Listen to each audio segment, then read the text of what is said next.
Good evening, everyone. I'm David Johnson. It's my pleasure to welcome you to Educational Innovations 360 Degrees live chat.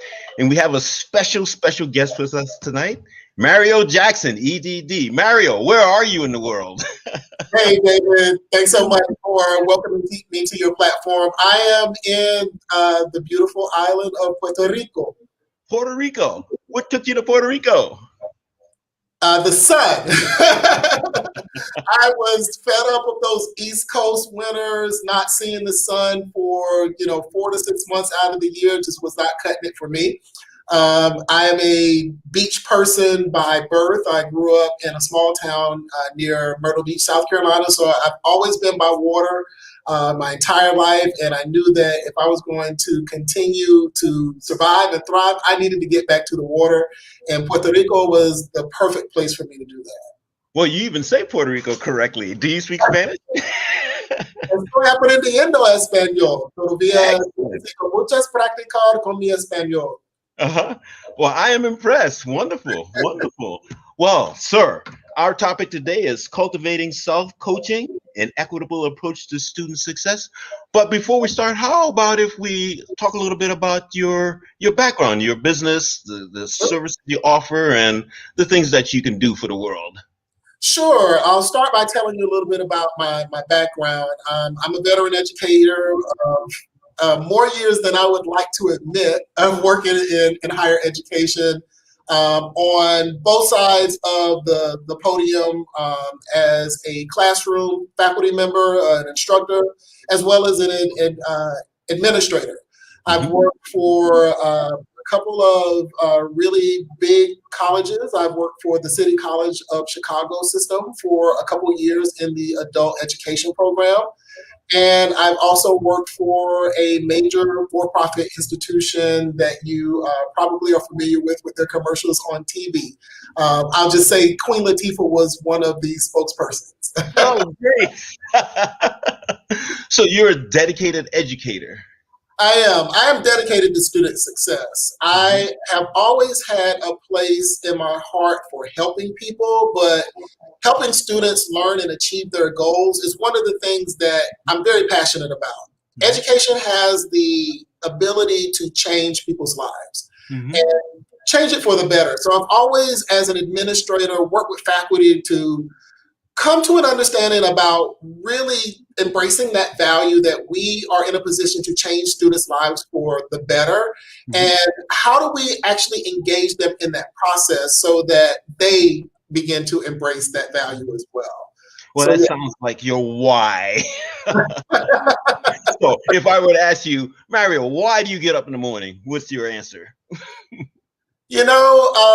I'm someone who just cannot lay around but for so long, right? So I've got to be doing something. Even if it's low level, I've got to be active. And I enjoy a lot of things that come along with being an educator. I love to read. I always want to know about the latest technology or instructional practices that teachers and educators are using.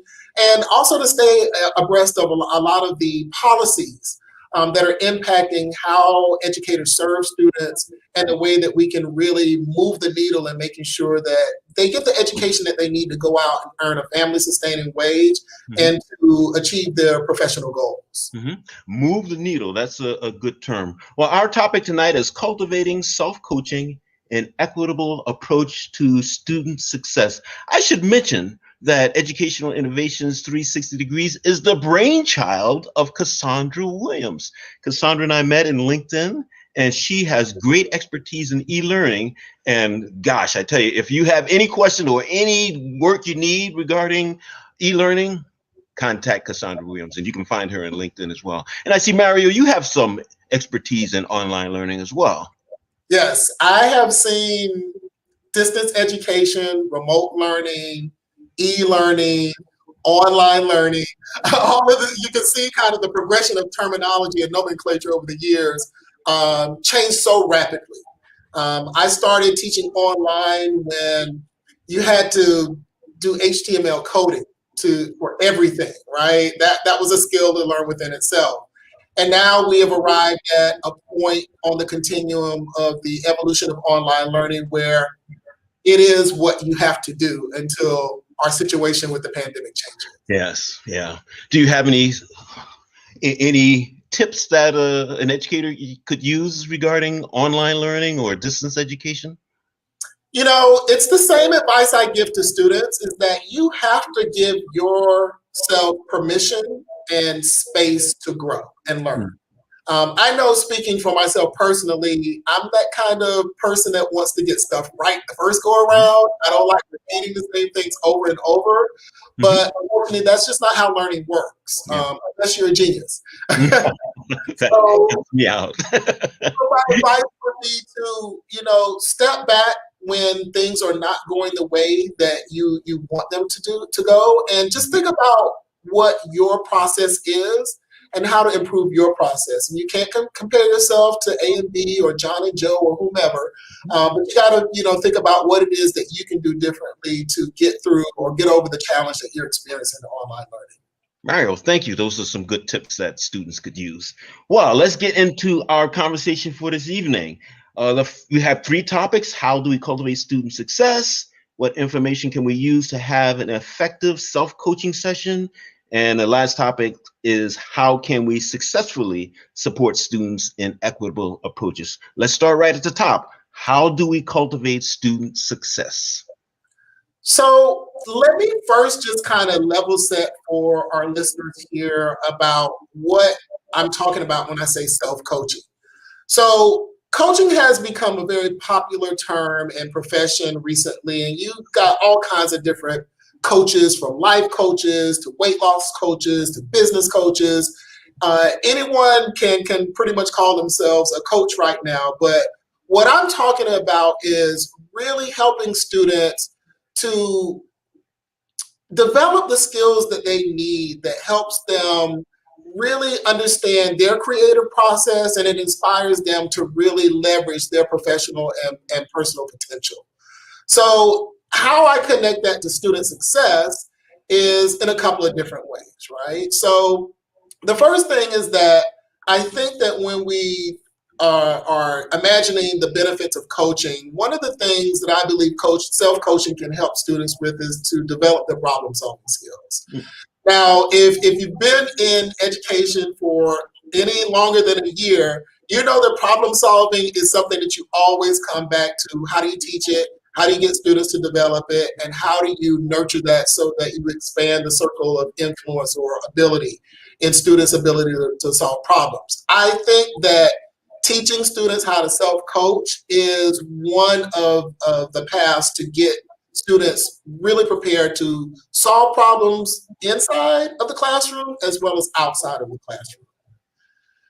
The other benefit I see of how coaching is connected to student success is the resiliency factor, right? So I'm sure there are a lot of educators out there who may be listening to this presentation who always think about, how do I motivate students and how I keep them bouncing back from the setbacks, right?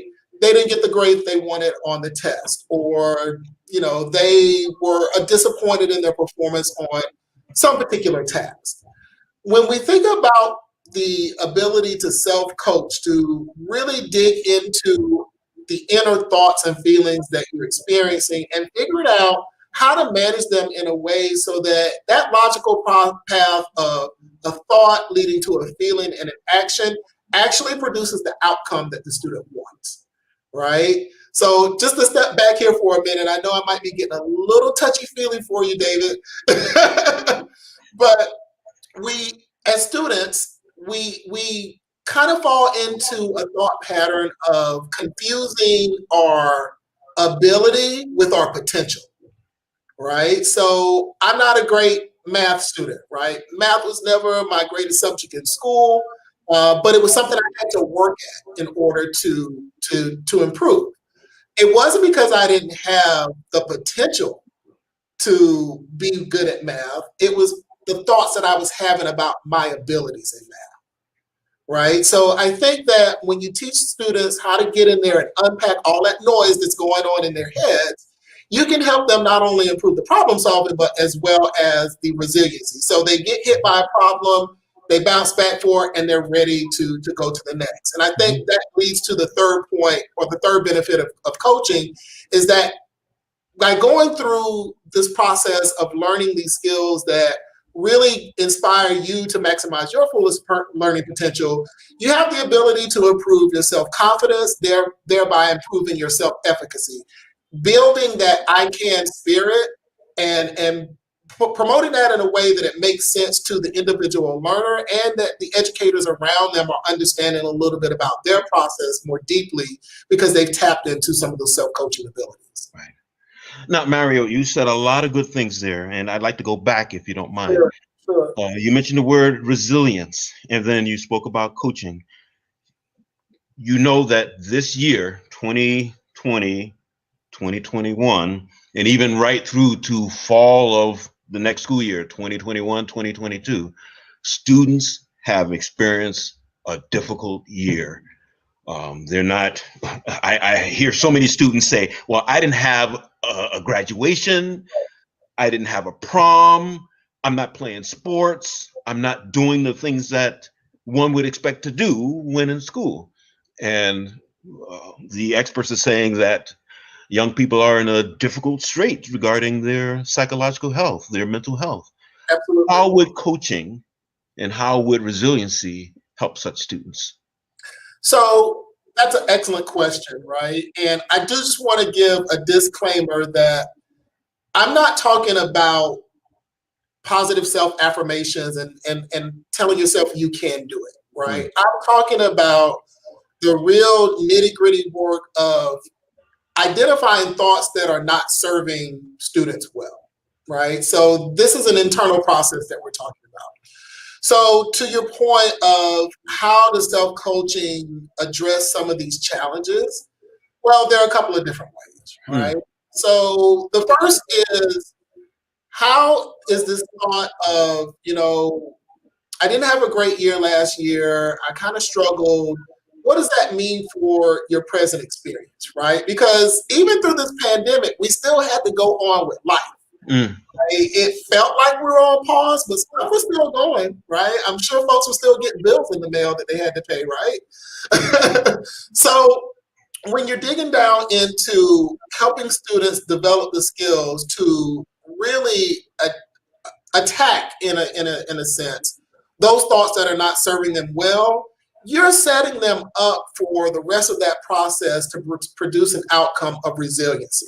So having the thought that, it didn't go so hot for me last year doesn't mean it's going to happen the same way this year.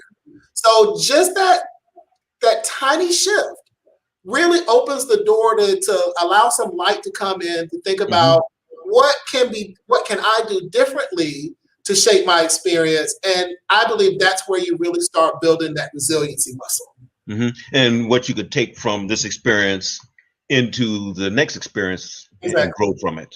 Exactly. Okay. Great. Well, shall we go on to your next topic? Sure, what absolutely. information can we use to have an effective self-coaching session? So I think there are a couple of things to be aware of here. And when we talk about a self-coaching session, I'm going to frame this in the context of an educator or a classroom teacher or even a student support professional who is helping a student to develop self-coaching skills. Right? There was a study of a group of researchers got together and tried to address a problem that they observed with English learners, EFL students, who were not spending enough time outside of class studying English. And they wanted to see how training students in self-coach could influence their study time outside of class. Long story short, what they found were a lot of positive relationships between an increase in self-coaching skills and the amount of time that students spent studying out of class. So using that kind of as a benchmark, there are three things I think that would really facilitate an effective coaching session. First, when you're teaching students about their ability to self-coach, they're uncovering a lot more about their own learning process, right?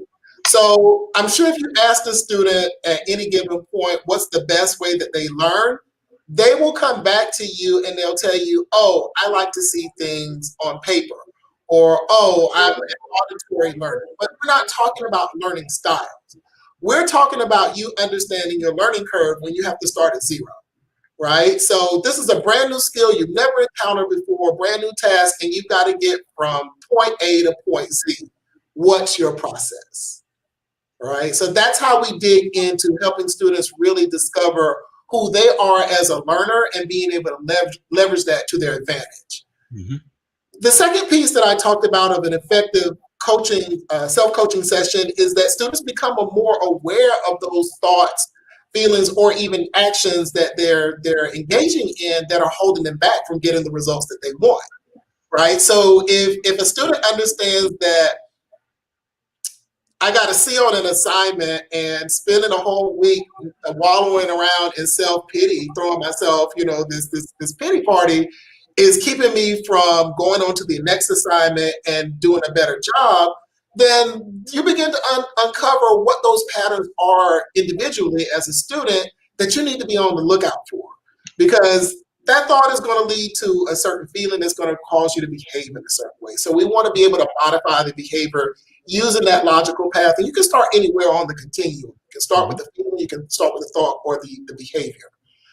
The third piece, I think, of what really makes a self-coaching session most effective is that the students have these aha moments about how they can apply what they are learning in other areas of their lives, right? So we want them to learn these types of skills in the classroom, but we want them to take them in the workforce, right? We want them to show up at an employer's door saying, not only have I been trained in the skills that I need to do this job, but I'm a phenomenal problem solver in the way that I approach how problems become problems. And I know some of the areas where I can pinpoint whether it's a team or an individual scenario that might be contributing to this issue.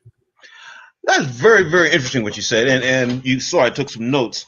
It sounded as if you were speaking about a number of things, including metacognition, executive function, even coping skills. And then when you spoke about problem solving, problem solving is a process. And probably at the core of that process is root cause analysis. Right. So talk about all those things, if you would, metacognition, executive function, coping skills, and root cause analyses.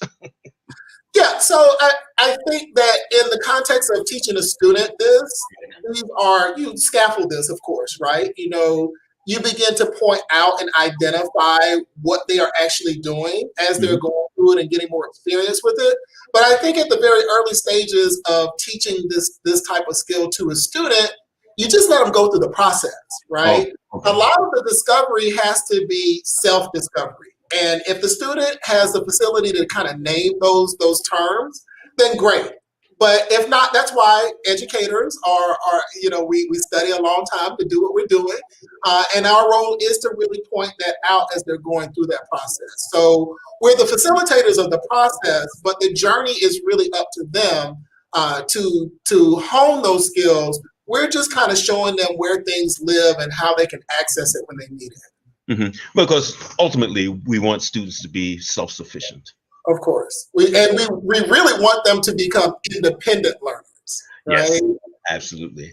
Absolutely. Great. That was great. That was very good.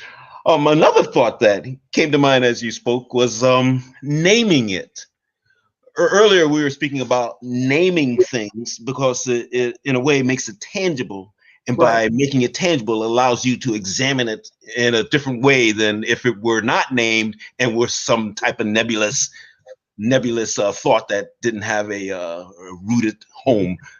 So how important is it that students know the names to the executive functions they are using?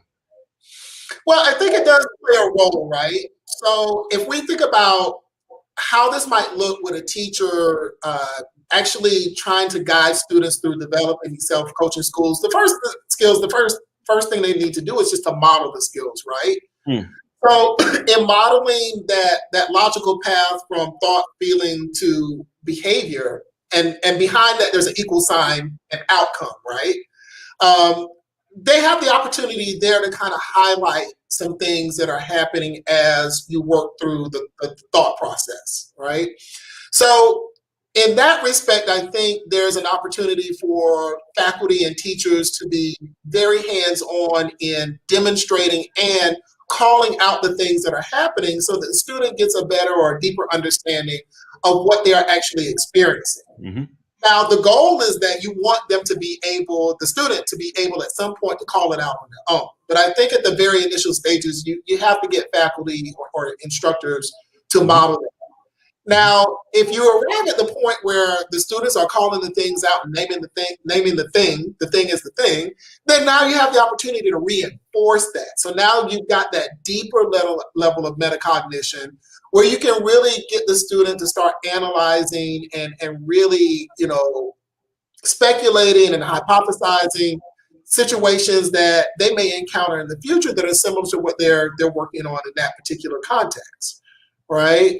I think the other important piece that we have as educators to help students with this is to expand those skills, right? So I'm not saying that every assignment has to be this lesson in self-coaching, but where it makes sense, how can you capitalize on that? And it may not necessarily be in the classroom. It might be in the form of students who are engaging with one another in student organizations.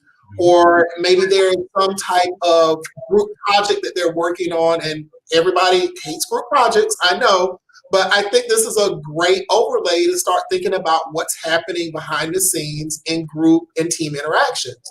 So in my opinion, there's a huge playing field for how educators can really help students develop these self-coaching skills that'll lead them down the path of being able to solve those problems and bouncing back from them with much more resiliency than they had prior to experiencing that.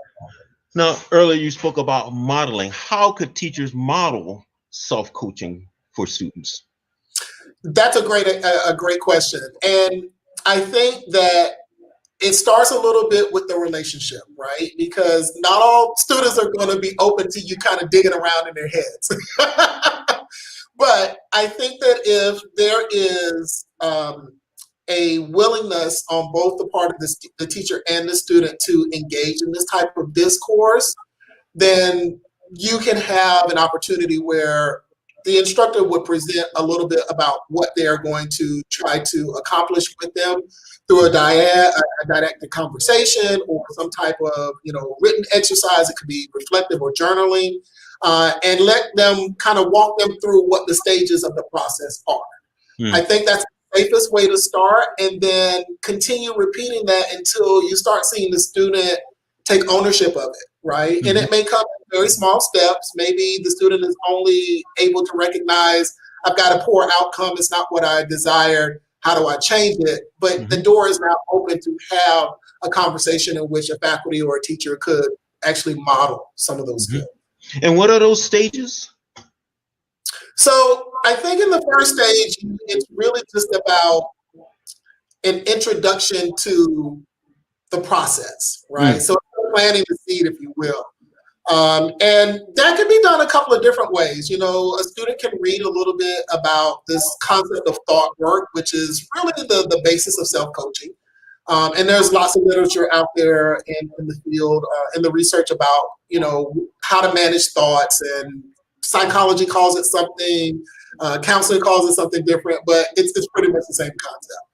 That's a very preliminary way of doing it.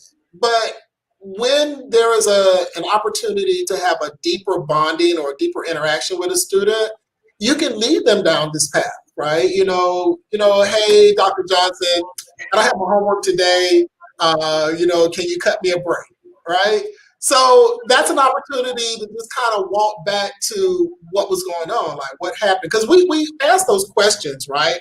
But we never really go beyond like just the outcome. So working in a deductive fashion, you can say, well, how did that happen?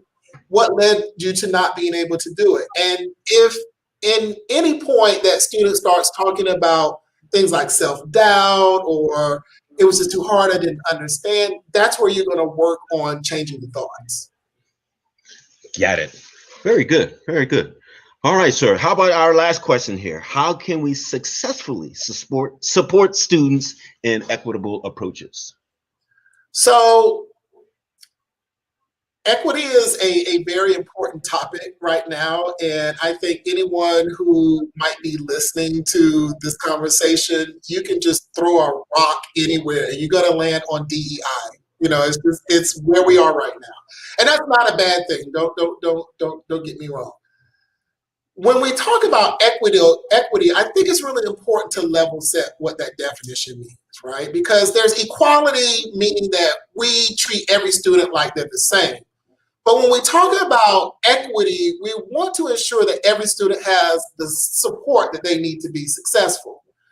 And a part of that approach to equity is really understanding what the challenges are for a unique population of students and how do you build those supports around them to help them overcome the challenges, right? So you and I, we've talked, before about the systematic challenges, but we're dealing kind of more on the personal, the affective, like what's at the individual level that's causing a barrier to this student's ability to be successful.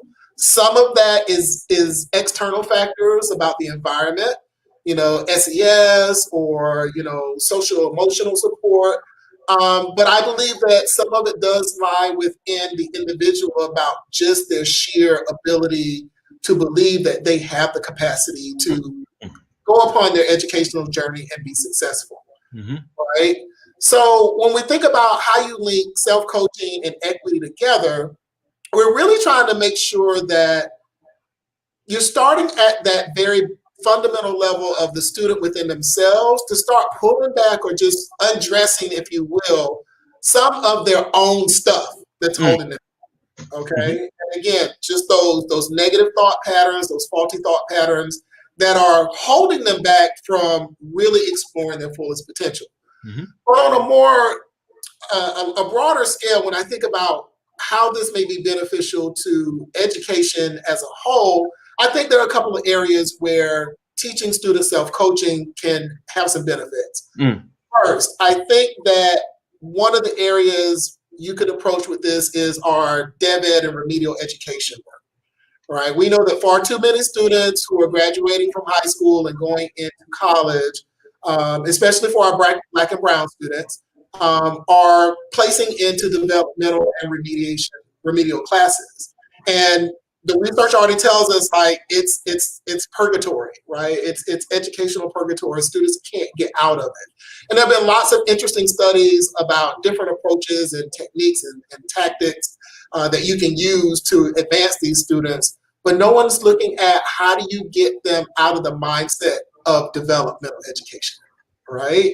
Because that comes with a marker, right? That 099 class comes with a psychological impact. So have we dealt with those challenges that those students are facing on a psychological level to really get them motivated enough to where they can actually advance through that coursework, right? Goes back to my story, what I was telling you about math. If I believe that I'm not good at math, then it's a self-fulfilling prophecy. I'm not going to be good at math, right? I think the second piece where there may be some potential benefits for equity at the institutional level is that this is something that institutions could really latch onto to achieve some of their institutional goals that are centered around equity, right? So I'm sure we'll start seeing the strategic plans roll out pretty soon. They're going to be, they may even have a whole section on diversity, equity, and inclusion. But it'd be interesting to see how institutions are really focusing on equity at the most basic and individual level of the student and going a step further and not necessarily focusing so much on things like basic needs, which are important, but also thinking about the psychological well-being of a student and what that means for equitable approaches to instruction. So Mario, we covered 3 topics tonight. How do we cultivate student success? What information can we use to have an effective self-coaching session? and how can we successfully support students in equitable approaches. If there were one takeaway you'd like people to have tonight, what would it be? I think whether you're working with students or you're working on yourself, think about the thoughts that are going in and the outcomes that are coming out. And that's where your work lives, in between those 2 points. Mm-hmm. Thank you, Mario. Mario, if people wanted to get in touch with you, how would they do so? Yes, you can reach me on LinkedIn. I'm at Jackson Educational Consulting Group, LLC. You can also email me at jackson.edcg@gmail.com, or you can send me an email at, you can check out my website at jacksoncg.com. Excellent. Well, it's been wonderful having you as a guest tonight, and our topic was cultivating self-coaching and equitable approach to student success. And I'd like to again thank Cassandra Williams, the owner and the progenitor of Educational Innovations 360 Degrees. And I'm David Johnson. You all have a wonderful evening tonight. Thank you.